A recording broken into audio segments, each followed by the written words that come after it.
we value a company, we have to do something called fundamental research. Fundamental research. And that concept is something that people on Wall Street spend a lot of time. They spend their whole day, buildings and buildings of people spend their whole day trying to do fundamental research. And what does that mean? Well, it's the type of research you do to forecast future cash flows. We sat here in Apple and we said, are they going to shrink? Are they going to grow? Are their margins going to go up and their margins going to go down? How much will they shrink by? How much will they grow by? All these things are really important. And most importantly, what's the risk? What's the risk to those numbers? Is it very unlikely? Is it very likely? Is there absolutely no risk that we're going to have a downside downside expectation? And this is really tricky. So how do we do that? Well, the first thing that I wanted to point out is Phil Fisher's book, Common Stocks and Uncommon Profits. And I always keep a copy of it within kind of 10 feet of me because it's probably the best book ever written, I think, on this concept of fundamental research. It's not the best investing book ever, but it's a great book with respect to fundamental research. And the first few chapters kind of teach you how to research a company. And he coined a term that's not used very much anymore. It's an old word, but he coined a term called scuttlebutt. Scuttlebutt. This is how you spell scuttlebutt. And scuttlebutt is literally kind of, it sort of means the talk or the rumors about a company. And it meant that if you heard that the company had, a bad reputation, for instance, or that it was overzealous in how it sold products, or that it had a reputation for not paying people well, or whatever it is, scuttlebutt is kind of the talk, if you will. And you have to do quite a bit of that kind of research.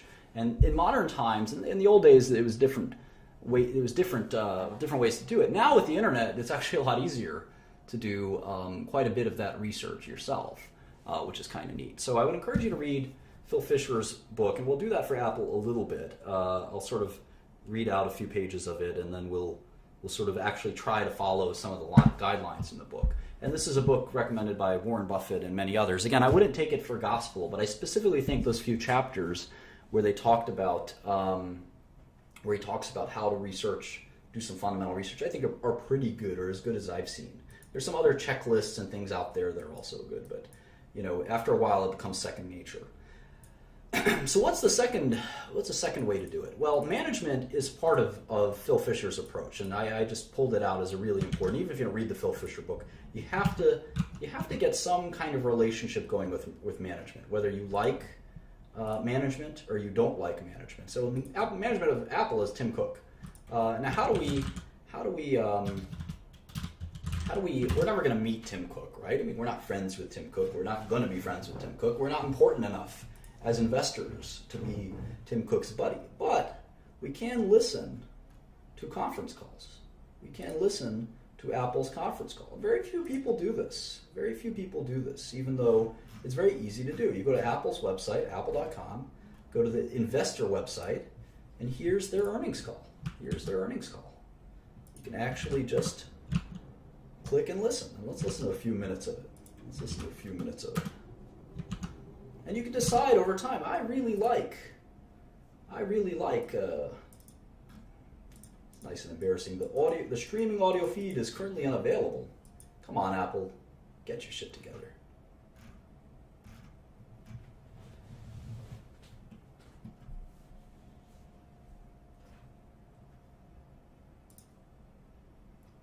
That's almost laughable that the earnings call is not up.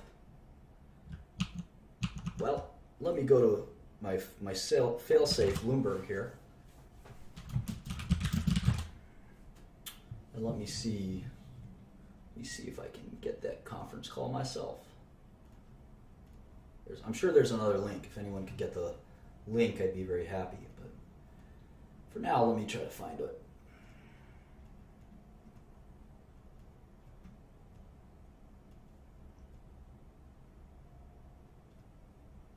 Let's see what date their earnings call was.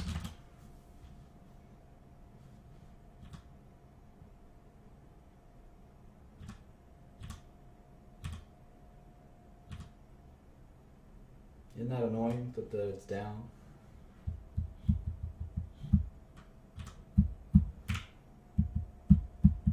Here it is. All right, so let's see what these. Typically, this video is not available.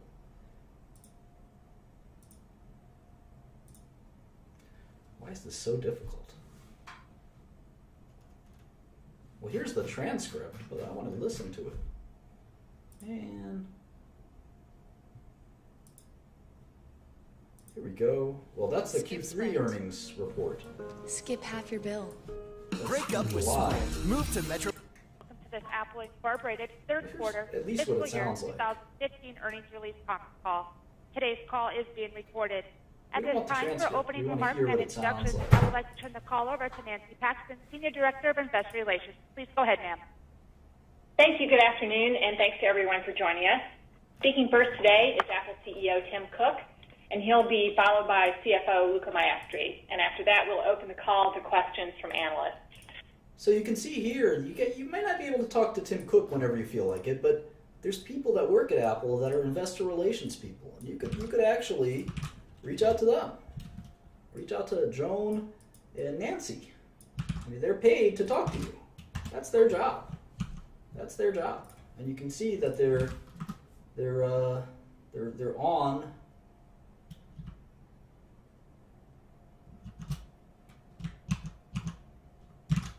They're on there. So you can email them and discuss it.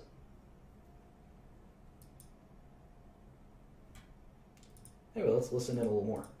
Please note that some of the information you'll hear during our discussion today will consist of forward-looking statements, including, without limitation, those regarding revenue, gross margin, operating expenses, other income and expense, taxes, and future business outlook. Actual results or trends could differ materially from our forecast. For more information, please refer to the risk factors discussed in Apple's Form 10-K for 2014. So one of the things that I think makes a lot of sense to mention now is that when we think about these discount rates, let's open the model back up. Let's open this back up. When we think about these discount rates, we say, what discount rate do we want to use for Apple? And remember, we're going to have the same model, a similar model. We're going to have a similar model for Microsoft. We're going to have a similar model for IBM. We're going to have a similar model for Facebook, for LinkedIn, for all of its other industry competitors. And we're going to have to decide on discount rates for those companies.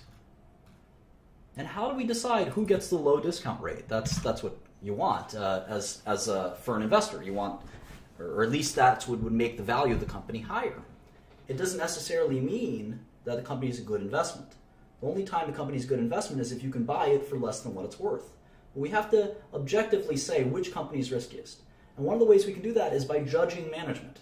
We can judge people in investing. In fact, we have to. I don't like to be judgmental in anything else, but we have to judge management. And I don't think beta or volatility or anything, those are not good ways to judge management. It's intangible.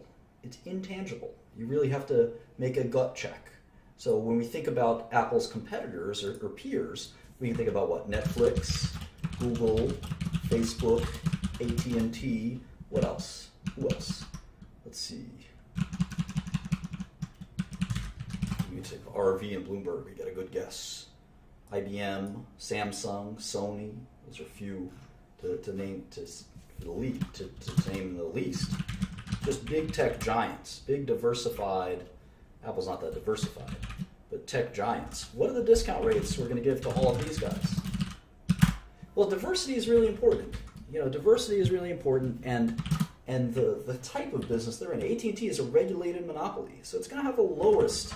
It's going to have the lowest discount rate. Microsoft is very diversified, but it's not a monopoly that's enforced by the government. AT&T literally is a monopoly. Hewlett-Packard has struggled so much. So is IBM, but IBM is really diverse. Really diverse. Netflix is I think, probably the riskiest. Google is so entrenched and so seems to be not diverse, but they seem to be impregnable. Facebook has a short track record. I think it's pretty risky. Samsung, again, super diverse. That's kind of how I would put the discount rates. And part of that goes in discount rates is, well, how do I feel about the CEO of each company? Who do I trust? Who do I trust the most to make sure that in 2030 that this company is still generating a lot of cash flow? That in 2025, Tim Cook starts to think about a successor, or sooner than that, 2020. In 2022, Apple's new CEO I can trust and believe in. Who knows? Who knows? And that's why we have to think about management. The only way we can think about management, again, you're not at a company like Fidelity, where Fidelity will meet with Tim Cook. Fidelity will sit down with Tim Cook and grill him. They'll grill him. They'll say, let's see who else are Apple's biggest shareholders. Let's see who's Apple's biggest shareholder. Who decides their fate? Ken Griffin, maybe. Carl Icahn, right? Icahn is the 15th largest shareholder of Apple. And we know that Icahn calls Tim Cook all the time. Vanguard, BlackRock, State Street, and there's Fidelity number 4. These are usually passive mutual funds. Fidelity, there's some guy sitting there saying, do I want to buy Apple? Do I not want to buy Apple? And he's going to meet with Tim Cook and say, well, Tim, what are you doing about the cars? What are you doing about this? What are you doing about that? Why is iPhone sales slowing? And he's going to grill him, and he's going to do the same thing with all these other companies, and he's going to decide, well, I don't really trust the CEO of IBM. I'm going to give it a 10% discount rate. Or you know what? I really trust the Netflix CEO. I don't think I want to discount those cash flows by very much at all. And you can make these decisions as an executive. Now, again, you don't work at Fidelity, and even the people that work at Fidelity don't get to meet Tim Cook every day, or even once a quarter, perhaps, once a year. But nevertheless, you get to listen to the conference calls. And you may not get to meet Tim Cook, but you could get to meet some of the people that work there, whether it's in the investor relations department or perhaps just reading about them is just as good. So I think that getting a sense of management is quite important. The next step is something that I think is really important. I'll leave you with this. It's very, very important to read all of the press releases you can and update your model with them. Model isn't just financial. You want to be able to list things here, your notes, sort of all of your notes. iPhone, iPad, what are their other products? iTunes, any other products? How about potential future products? Is iCar in the pipeline? Is video games in their pipeline? Is reality TV in their pipeline? What's going to happen? What is Apple going to do? What are they going to do? Everyone watches their every move. And what's the breakdown? What's the breakdown? No, that's not right, Laura. It's don't spread misinformation in my chat. iPod. Oh, right, they sell computers, obviously.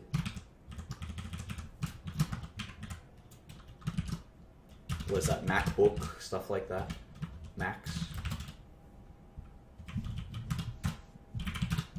And we want to do percentage of revenue. We want to take notes in our model. So one of the ways that we can do that is going through all of the press releases. All of the press releases. And as I mentioned, we can go to their website for that.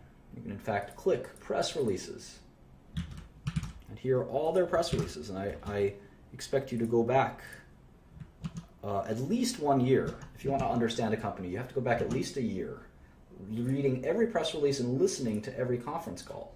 The Form 10-Q for the first 2 quarters of fiscal 2015, and the Form 8-K filed with the SEC today, along with the associated press release. Apple assumes no obligation to update any forward-looking statements or information which speak as of their respective dates. I'd now like to turn the call over to Tim for introductory remarks. Thanks, Nancy. Good afternoon, everyone, and thank. And if you read the press release, you can see that they're giving guidance. What's guidance? Well, Apple is telling you what they expect. They said for the second quarter, we expect revenue between 50 and 53 billion. So remember when all you guys were guessing? Well, Apple is guessing too. They said 50 to 53. And what are we putting in our model? We're putting 55. 55. Well, that's probably too ambitious. How about 54? And then they're saying gross margin will be between 39 and 39.5. Let's put in 39.25. And all of these will affect our numbers quite a bit. Here, we'll put it up here. 39.25. And you can see that the net income went from, hang on. The net income, when we make that change, went from 12.6 12.34 to 12.328. So it went down because of, needless to say, the margins are lower. So you can you get all this information. Expenses of 6 to 6.1. What did we have? Wow, we only had 5.3. Wow, so they're really going to be spending a lot of money. 6 to 6.1. So now we're down to 11 billion in net income from 12.5. All this stuff matters. What else can we do to do some fundamental analysis, some fundamental research? Thanks for joining us. It's been a busy and exciting quarter, and I'm delighted to talk to you about the highlights. Today, we're proud to report record June quarter results with revenues of $49.6 billion. Well, one of the things that I think is really important is to ignore other investors, to ignore Wall Street, and to ignore the television, like CNBC. I don't think you can gain much investing knowledge from any of these things. Other investors, you may mention that, hey, Martin, you have a slide full of other investors. Yes, I do. I think from legends you can learn something, but you're not going to learn something about Apple from these people. You're not going to learn something from other investors that aren't very successful. Even if you can talk to big hedge funds like Carl Icahn or Citadel or something, I don't think you should spend your time doing so. I think you should spend your time doing research. And that's what our next slide is about. And it's the final slide, is what are your expectations for a company? For understanding how much of this work does it take before you have a good stock pick? And this is probably one of the most controversial things that I say that I think a lot of my peers don't necessarily agree with, but I think I'm right. I think that with 1 hour, you can barely get any familiarity with the company, and that's what we did with Apple. We got 1 hour. 10 hours, you can have a slight familiarity with the company, a basic working model, a place to go to next. For 100 hours, you could have reasonable familiarity. You've listened to or met with the management of the company, hopefully several times. And I think after 1,000 hours of work, you can actually make a decision. Somewhere between 100 and 1,000 hours. You should never make a decision until you're very comfortable. And even if it's 1,000 hours and you're not comfortable, you shouldn't make that decision. If you're very comfortable at 300 hours, then so be it. But I don't think you can make a decision on an investment within 100 hours. I think it's basically not going to work. And sometimes you have 10 people helping you, and that can speed up the process. Sometimes you just have to be patient. Even if you put on your bets within half an hour, that doesn't mean that your approach works. My approach is my approach, and I just think that you shouldn't invest and risk funds without that kind of perspective. So we'll talk more about returns and long-term track records and things like that in a second. But that's sort of my perspective for investing. It takes a long time, and you have to think very carefully before you make the decision to invest. So if we have any questions, you're welcome to dial in and spend 5 minutes, maybe 7 minutes on questions.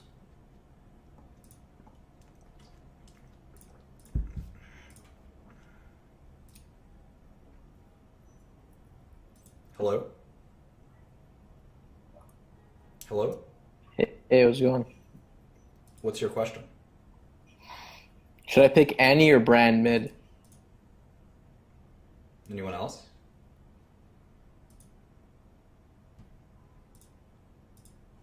Investing questions? We can just edit that out, so that's easy.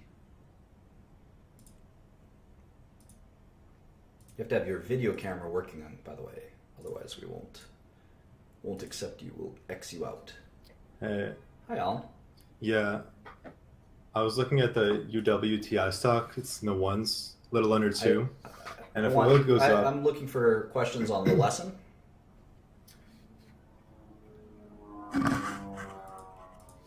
So yeah, dialing in and asking about a random stock isn't going to really be useful. Hi.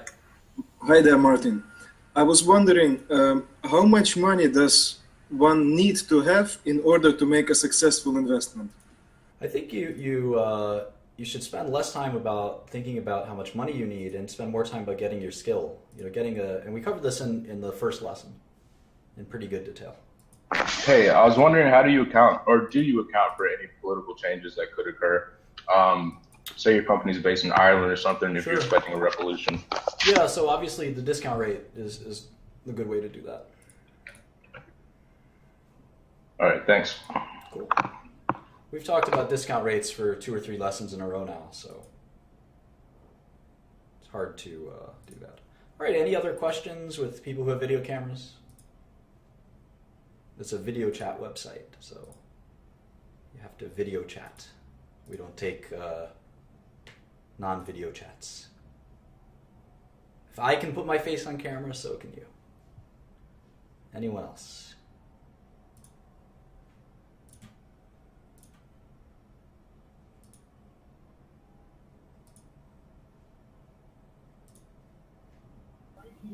Hey, Martin. Hi. I got a question. We weren't really talking much about the dividend yields. Like, how would you factor that back into your model? So dividends don't really matter. Whether net income is distributed to shareholders or kept in the company, it's still your net income. So I don't really think about dividends too carefully. Okay. The company is basically investing it, on your behalf in essence. Hi, Nick. Do you have a question? Hey, how's it going, man? Good. I'm in my finance class. I will tune into your blabs later. I've been looking forward to them. Okay. See you, Martin. Bye. Hi, can you see me now? Yes. How are you? Good.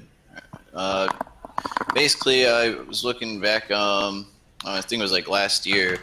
Noticed that you have quite a bit of influence on how markets move, like simply by just putting out tweets or certain information. I think the company was like CYXX or something like that. And you actually had caused it to like crash within, an hour or two based off of just some information that you put out. So how can I be more like you and manipulate markets just by the word of my mouth?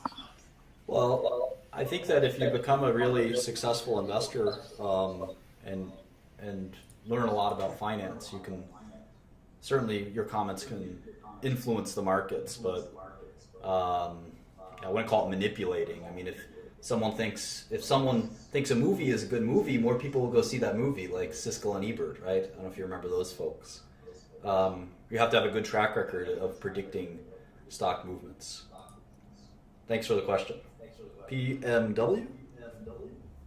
Thanks, Martin, for giving that lecture. For someone who doesn't have a background in finance, I find it's actually quite useful to hear about it from you.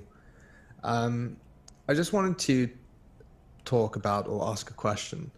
Does your basic spreadsheet cover both eventualities for companies offering services, or would the approach for companies offering services differ from companies selling goods? Yeah, it's a good question. I think every company is different. We can model product companies, services companies. There's companies that do neither. There's all walks of assets out there. Think about real estate, right? It's kind of not a good or a service. So there's a lot of ways to model. We obviously did Apple the way we did it for a specific reason. I have a few more questions. My dinner date is getting a little antsy.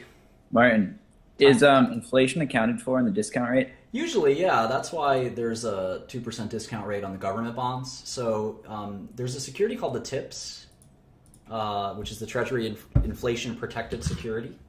And the TIPS is basically a way for us to take out inflation. Let's see if there's a good way to pull it up on Bloomberg. I'm not an expert on this.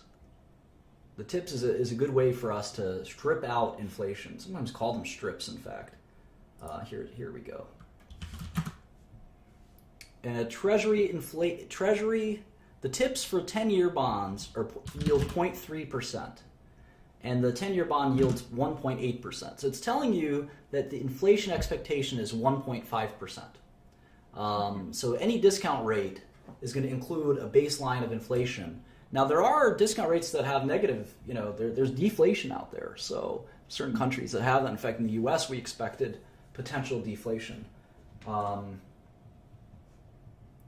Sorry, I'm just texting this young lady. So in any event, in general, you should be including discount rates.